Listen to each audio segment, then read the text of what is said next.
एक छोटे से गांव में सरिता अपनी बहू और अपने गरीब परिवार के साथ रह रही थी। बेटा, आज हमें ये रात को सारा काम खत्म करना होगा, कल ये सारा ऑर्डर का सामान जाएगा। माँ, मैं तो कोशिश कर ही रहा था लेकिन घास ही खत्म हो गई। अब आप ही बताओ ना, मैं क्या करूँ? हमारे पास और कोई चारा नहीं है, हमें जंगल से और घास काट कर लानी होगी। इस समय जंगल में जाने का फायदा नहीं है, कभी भी कुछ भी हो सकता है। जंगली जानवर रात के समय ही बाहर निकलते हैं। अजय बिल्कुल सही कह रहा है बहू। अरे माँ जी, हम 2 लोग अगर जाएंगे तो कोई जानवर पास नहीं आएगा, और फिर इतनी जल्दी कोई जानवर हमला नहीं करता। हमें ये ऑर्डर कल देना है, आप ये भी तो सोचिए। लेकिन बहू। माँ जी, आप चिंता मत कीजिए, कुछ नहीं होगा। बस आप बच्चों के पास ही रहना और उनका ख्याल रखना। अगर ये ऑर्डर नहीं गया तो बच्चों के लिए हम गर्मी से बचने के लिए कूलर भी नहीं खरीद पाएंगे।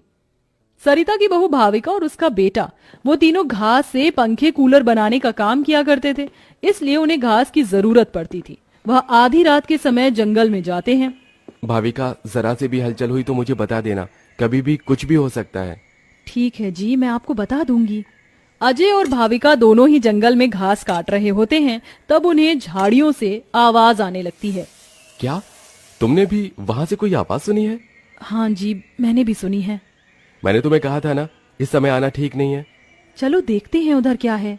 भाविका और अजय झाड़ियों के पास जैसे ही जाते हैं, उन झाड़ियों के पीछे से एक आदमखोर भेड़िया निकलता है। भाविका, भागो यहाँ से, यहाँ पर तो बहुत खतरनाक भेड़िया है। अजय और भाविका दोनों अपनी जान बचाकर भागने लगते हैं। अजय, अब हम लोग क्या करें? कहीं भेड़िए ने हमें खा लिया तो? रुकना मत, बस भागती जाओ। भागते भागते वो दोनों जंगल से किसी तरह बाहर निकल आते हैं और भेड़िया उनका पीछा छोड़ देता है।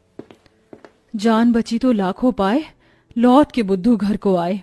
रास्ते में चलते हुए आधी रात के समय उन्हें गांव के एक कूड़े के ढेर के पास एसी पड़ा हुआ नजर आता है। अरे देखो जी, यहाँ पर एसी पड़ा है। अरे पता नहीं किसका होगा, चलो यहाँ से चलते हैं।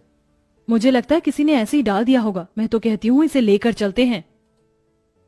भाविका अजय को एसी ले जाने के लिए मना लेती है, जिसके बाद वो दोनों उस एसी को घर ले आते हैं।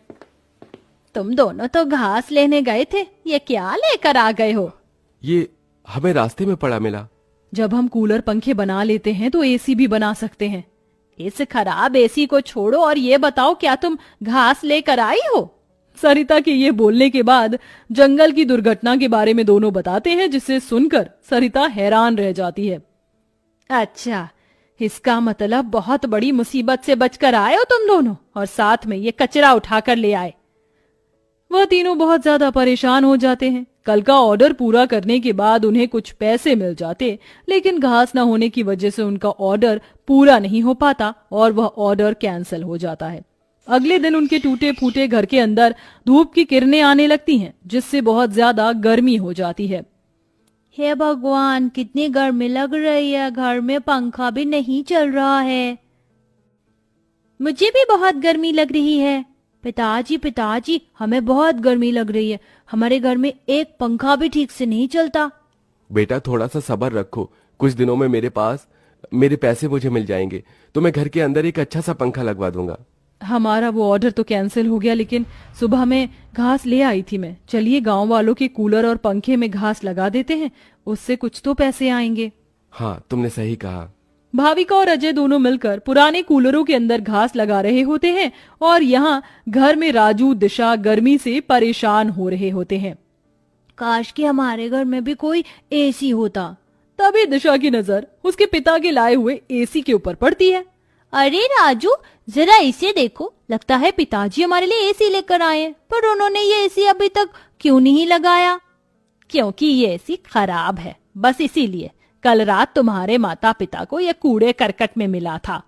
ये सुनने के बाद राजू इस बात से तो खुश होता है कि उसके पिताजी पुराना ही सही, कम से कम एक एसी तो घर पर लेकर आए। कुछ देर बाद वह अपने दोस्तों के पास खेलने चला जाता है। ढोलू ढोलू, कहाँ हो तुम? चलो खेलते हैं। आज मैं नहीं आ सकता, बहुत गर्मी है, और इतनी गर्मी में मेरा मन नहीं कर रहा है आने का, क्योंकि मेरे घर के अंदर एसी लगा हुआ है। मैं उसकी ठंडी हवा में ही बैठना चाहता हूँ। क्या कहा? तुम्हारे घर के अंदर भी एसी है? हाँ, और हमारा एसी बहुत अच्छा चलता है, बहुत ठंडा कर देता है घर को।